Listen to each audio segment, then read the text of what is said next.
জানিয়ে দিব এই মুহূর্তে আমাদের হাতে এসেছে গুরুত্বপূর্ণ আপডেট সংবাদের শিরোনাম। শুরুতেই থাকছে ইউনূসের বিরুদ্ধে ঢাকায় লাখো মানুষের বিক্ষোভ। এ নিয়ে থাকবে বিস্তারিত প্রতিবেদন, তাই সম্পূর্ণ ভিডিও জুড়ে আমাদের সাথেই থাকুন। এবারে থাকছে পিআর পদ্ধতিতে সংসদ নির্বাচনের দাবিতে জামায়াতের বিক্ষোভ। এদিকে পিআরের পক্ষে নয় বিএনপি, এটার ভিত্তি নেই বলছে বিএনপি নেতা মির্জা ফখরুল। আরও জানাবো কুমিল্লায় মাইকে ঘোষণা দিয়ে 4 মাজারে হামলা ও ভাঙচুর। সব শেষে জানিয়ে দিব জাপা নিষিদ্ধ করে পিআর পদ্ধতিতে নির্বাচন চাই বলছে রাশেদ প্রধান। এতক্ষণ শুনছিলেন হাতে থাকা আপডেট সংবাদের শিরোনাম, এবারে বিস্তারিত। তবে তার আগে অনুরোধ রইল ভিডিওটিতে একটি লাইক এবং কমেন্ট করে জানিয়ে দিন ভিডিও সম্পর্কে আপনার মূল্যবান মতামত। আরও জানিয়ে দিন ভিডিওটি কোথা থেকে দেখছেন বা কোন জেলা থেকে দেখছেন। ইউনূসের বিরুদ্ধে ঢাকায় লাখো মানুষের বিক্ষোভ। রাজধানী ঢাকায় মঙ্গলবার দেখা গেল এক অভূতপূর্ব জনসমাবেশ। অন্তর্বর্তীকালীন সরকারের প্রধান উপদেষ্টা ডক্টর মোহাম্মদ ইউনূসের বিরুদ্ধে লাখো মানুষ রাস্তায় নেমে বিক্ষোভ করেছেন। সকাল থেকেই শাহবাগ, প্রেস ক্লাব ও মতিঝিল এলাকায় দলে দলে মানুষ জড়ো হতে শুরু করে। বিকেল নাগাদ পুরো ঢাকায় রূপ নেয় বিক্ষোভের শহরে। বিক্ষোভকারীরা অভিযোগ করেন ডক্টর ইউনূস দেশ পরিচালনায় ব্যর্থ হয়েছেন। তাদের দাবি তিনি আন্তর্জাতিক চাপে চলছেন, জনগণের বাস্তব সমস্যার প্রতি উদাসীন। বিশেষ করে দ্রব্যমূল্য বৃদ্ধি, কর্মসংস্থান সংকট এবং রাজনৈতিক অস্থিরতার সমাধানে সরকারের ভূমিকা না থাকায় ক্ষোভে ফেটে পড়েন সাধারণ জনগণ। প্রত্যক্ষদর্শীরা জানান শাহবাগ মোড়ে এক পর্যায়ে প্রায় 2 কিলোমিটার এলাকা জুড়ে স্লোগানে মুখর ছিল। প্লাকার্ড হাতে থাকা মানুষদের কণ্ঠে শোনা যায়, ইউনূস পদত্যাগ করো, গণতন্ত্র চাই, স্বৈরশাসন নয়। অনেকেই লাল সবুজ পতাকা হাতে মিছিল করেন। নারীদের অংশগ্রহণও ছিল উল্লেখযোগ্য। পিআর পদ্ধতিতে সংসদ নির্বাচনের দাবিতে জামায়াতের বিক্ষোভ। পিআর পদ্ধতিতে আগামী জাতীয় সংসদ নির্বাচন সহ 5 গণদাবি নিয়ে রাজধানীতে বিক্ষোভ মিছিল করেছে বাংলাদেশ জামায়াত ইসলামী। দলটি ঢাকা মহানগর উত্তর ও দক্ষিণ শাখা বৃহস্পতিবার এই কর্মসূচির আয়োজন করে। বিকেল 5:30টার দিকে বায়তুল মোকাররম মসজিদের দক্ষিণ গেট থেকে মিছিল শুরু হয়, শাহবাগে গিয়ে শেষ হয়। মিছিলের নেতৃত্ব দেন দলের নায়েবে আমির ডক্টর সৈয়দ আবদুল্লাহ মোহাম্মদ তাহের ও সেক্রেটারি জেনারেল মিয়া গোলাম পরোয়ার। কর্মসূচিতে দলের হাজারো নেতাকর্মী অংশ নেন। এ সময় এই মুহূর্তে দরকার পিআর আর সংস্কার। পিআর পদ্ধতির নির্বাচন দিতে হবে।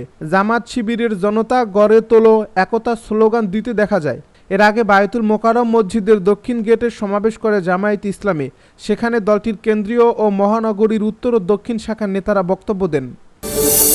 পিআরের পক্ষে নয় বিএনপি, এটার ভিত্তি নেই বলছে বিএনপি নেতা মির্জা ফখরুল। বিএনপি মহাসচিব মির্জা ফখরুল ইসলাম আলমগীর বলেছেন, পিআরের পক্ষে নয় বিএনপি, এটার কোনো ভিত্তি নেই। সিঙ্গাপুরের চিকিৎসা শেষে দেশে ফিরে তিনি একথা বলেন। বৃহস্পতিবার হযরত শাহজালাল আন্তর্জাতিক বিমানবন্দরে সাংবাদিকদের তিনি বলেন, দেশের সিদ্ধান্ত নিজেদেরই নিতে হবে এবং এটা ঐক্যবদ্ধ হবে। যে কোনো বিষয়ে আলোচনার মধ্য দিয়ে সমাধান হবে মনে করে বিএনপি। তিনি আরও বলেন, আমরা আগেও বলেছি কোনো রাজনৈতিক দল নিষিদ্ধের পক্ষে নয় বিএনপি। মির্জা ফখরুল বলেন, আলোচনা ছাড়া রাজপথে কর্মসূচি দিয়ে অহেতুক চাপ সৃষ্টি করা গণতন্ত্রের জন্য শুভ নয়। তিনি বলেন, জাতিসংঘে দেশের অগ্রগতি নিয়ে আলোচনা হতে পারে। প্রসঙ্গত, এবারের জাতিসংঘ সাধারণ পরিষদের অধিবেশনে প্রধান উপদেষ্টা ডক্টর মোহাম্মদ ইউনূসের সঙ্গে যাচ্ছেন 4 জন রাজনীতিবিদ। তাদের মধ্যে বিএনপি মহাসচিব মির্জা ফখরুল ইসলাম আলমগীরও রয়েছেন। জাতিসংঘের সাধারণ পরিষদের 80তম অধিবেশনে যোগদান উপলক্ষে বুধবার বিকেলে রাজধানীর ফরেন সার্ভিস একাডেমিতে আয়োজিত সংবাদ সম্মেলনে পররাষ্ট্র উপদেষ্টা মোহাম্মদ তৌহিদ হোসেন বলেন, ভবিষ্যতে যেহেতু রাজনীতিবিদরাই দেশ পরিচালনা করবেন, এজন্য তাদের অন্তর্ভুক্ত করা হয়েছে। অতীতের সরকার প্রধানের প্রতিনিধি দলে শুধু মন্ত্রী এবং ক্ষমতাসীন দলের নেতারা জাতিসংঘে যেতেন। এই প্রথম ক্ষমতা নেই এমন রাজনৈতিক দলের নেতারা যুক্ত হচ্ছেন। কুমিল্লায় মাইকে ঘোষণা দিয়ে 4 মাজারে হামলা ও ভাঙচুর। সামাজিক মাধ্যমে ধর্ম নিয়ে কটূক্তির অভিযোগে মাইকে ঘোষণা দিয়ে কুমিল্লার হোমনায় 4টি মাজারে হামলা, ভাঙচুর ও আগুন দেওয়ার ঘটনা ঘটছে। আজ বৃহস্পতিবার সকাল 9:30টার দিকে জেলার হোমনার আসাদপুর গ্রামে এই ঘটনা ঘটে। পরে পুলিশ ও সেনা সদস্যরা ঘটনাস্থলে গিয়ে পরিস্থিতি নিয়ন্ত্রণে আনেন। কুমিল্লা পুলিশ সুপার মোহাম্মদ নাজির আহমেদ খান সমকালকে বলেন, এই ঘটনায় উস্কানি ও ইন্ধনদাতাদের আইনের আওতায় আনা হবে। পুলিশ ও স্থানীয় সূত্রে জানা যায়, বেমজা মহসিন নামে একটি ফেসবুক আইডি থেকে গত বুধবার সকালে এক যুবক ধর্ম নিয়ে আপত্তিকর পোস্ট দেন। এই ঘটনায় স্থানীয় কিছু লোক ক্ষুব্ধ হয়ে থানার সামনে জড়ো হয়ে ওই যুবকের শাস্তির দাবিতে বিক্ষোভ করেন। এরপরে সেনাবাহিনী ও পুলিশ তাদের শান্ত করেন।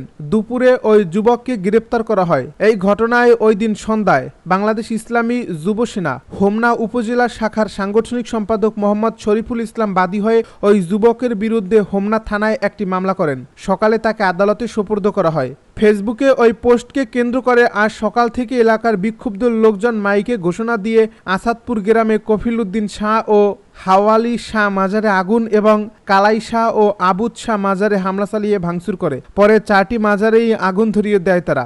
খবর পেয়ে ফায়ার সার্ভিসের 2টি ইউনিট ঘটনাস্থলে গিয়ে আগুন নিয়ন্ত্রণে আনে।